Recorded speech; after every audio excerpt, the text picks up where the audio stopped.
Baik, shalom, perkenalkan nama saya Adelia Buni, saya dari jurusan Psikologi dengan NPM 250811029. Di sini saya akan mengajak kita sama-sama untuk merenungi firman Tuhan yang terambil dari Yesaya 49 ayatnya yang ke-16 dengan tema perikop Hamba Tuhan sebagai terang di antara segala bangsa.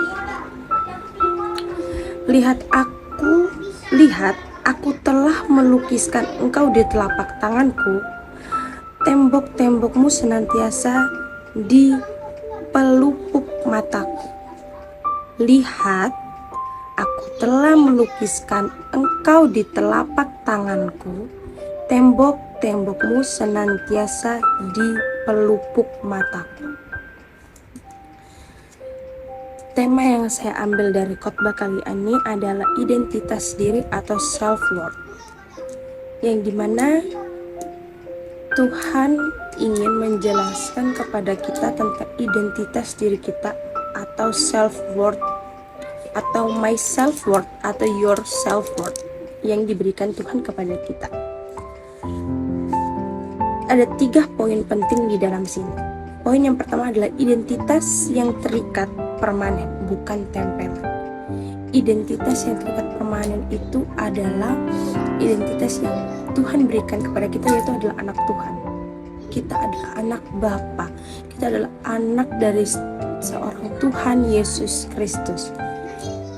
Itu menjadi tugas kita untuk menjadikan identitas yang Tuhan berikan kepada kita, identitas sebagai anak Tuhan itu, kita jadikan itu menjadi suatu identitas yang permanen atau identitas yang tempelan, atau menjadi identitas yang hanya sementara atau yang akan berlalu gitu. Untuk yang kedua adalah kedekatan yang sangat personal. Kedekatan yang sangat personal itu ada di dalam ayat ini yang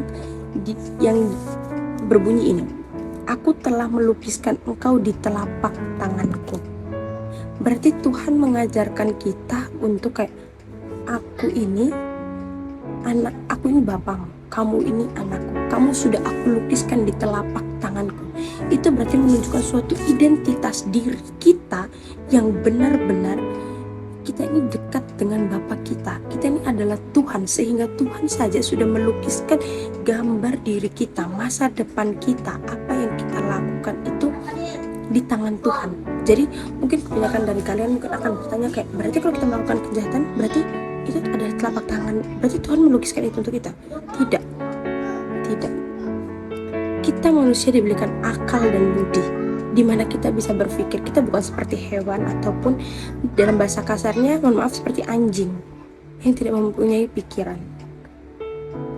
Tapi di mana kita ini diberikan suatu akal budi yang dimana ketika ada ujian dari iblis ataupun dari setan yang ingin menghancurkan kita, dimana kalau kita tahu kalau identitas kita ini adalah anak Tuhan, maka kita akan tetap mempertahankan identitas tersebut. Tapi jika kita sebagai identitas anak Tuhan yang tempelan, ketika datanglah suatu masalah, suatu persoalan, maka di situ kita tidak pernah tahu. Kita tidak pernah tahu kalau kita itu akan menjadi anak tempelan.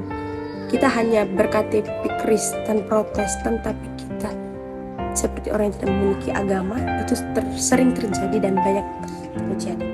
Makanya Tuhan ingin mengatakan kepada kita, ketika kita lahir di dunia ini, Tuhan sudah melukiskan namanya kita, mukanya kita, diri kita di dalam telapak tangannya. Dan Tuhan memberikan kita akal budi untuk mau mempertahankan identitas kita atau tidak, seperti itu.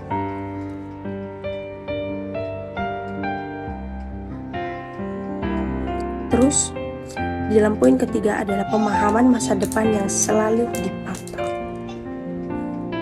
Ini tuh seperti tembok-tembokan yang dimana di sini kita baca lagi, lihat aku melukiskan engkau di telapak tanganku, tembok-tembokmu senantiasa di pelupuk mataku. Tembok-tembokmu senantiasa di pelupuk mataku. Di dalam Yesaya 49 ini menyatakan tembok-tembokmu senantiasa di pelupuk mataku. Berarti ini membahas tentang pemahaman masa depan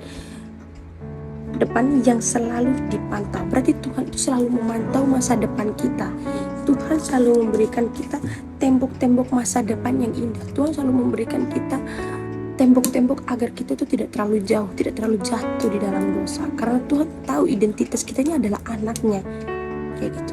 Tapi seringkali kita lupa, seringkali kita tuh gagal menjaga identitas kita. Kita sering mengkhianati Tuhan dengan kayak melakukan hal-hal yang di luar dari perintah Tuhan. Seperti itu. Jadi alangkah baiknya mari kita sama-sama untuk mendekatkan diri lagi kepada Tuhan, mengenali identitas diri kita, self-worth kita, siapa sih kita, siapa sih Bapa kita, siapa sih Tuhan. Ketika kalian memilih identitas itu, ketika kalian memilih identitas sebagai anak Bapa, di situ kalian harus benar-benar mau mengikuti setiap aturan Bapa dan setiap arahan apa yang Bapa itu berikan kepadamu, apa yang Tuhan berikan kepadamu, apa yang Tuhan kasih kepadamu. Baik, sekian dari khotbah saya. Mungkin ada salah kata, saya mohon maaf. Terima kasih.